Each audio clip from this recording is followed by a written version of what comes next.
Hi friends, welcome to our channel. Friends, మగువలకు వరుసగా సాగిస్తున్న బంగారం ధరలు, గత కొన్ని రోజులుగా తగ్గుతూ వస్తున్న గోల్డ్ ధరలు మళ్ళీ పరుగులైతే పెడుతూ ఉన్నాయి.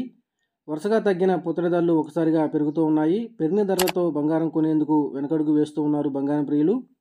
ప్రస్తుతం శుభకార్యాలు, పెళ్లిళ్ళు లేకపోవడంతో బంగారం డిమాండ్ తగ్గింది. డాలర్తో రూపాయి మార్గం పడిపోవడం, అంతర్జాతీయ మార్కెట్లో చోటు చేసుకుంటున్న ఒడిదుడుకులు కారణంగా బంగారం ధరలో మార్పులు చోటు చేసుకుంటున్నాయని నిపుణులు తెలియజేస్తున్నారు.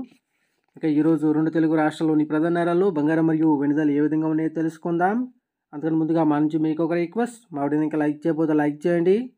మీరు ఇచ్చేలాగి నాకు ఎంతో సపోర్ట్, ఎంకరేజింగ్గా ఉంటుంది. అదేవిధంగా మా ఛానల్ని సబ్స్క్రైబ్ చేసుకోండి, పక్కన వచ్చే గంట సింబల్ యాక్టివేట్ చేసుకోండి.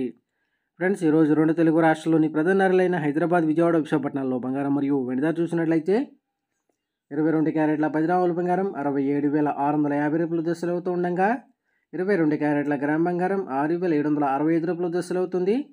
అలాగే 24 క్యారెట్ల 10 గ్రాముల బంగారం 73,800 రూపాయల దశలు అవుతూ ఉండగా 24 క్యారెట్ల గ్రామ్ బంగారం 7,380 రూపాయల దశలు అవుతుంది. అలాగే 1 కేజీ వెండి 99,300 రూపాయల దశలు అవుతూ ఉండగా గ్రాము వెండి 99 రూపాయల 30 పైసల దశలు అవుతుంది. ఫ్రెండ్స్, ఈరోజు 1 కేజీ వెండిపై 1,600 రూపాయల పెరుగుదల నమోదు చేయగా 24 క్యారెట్ల 10 గ్రాముల బంగారంపై 710 రూపాయల పెరుగుదల అయితే నమోదు చేసింది. ఫ్రెండ్స్.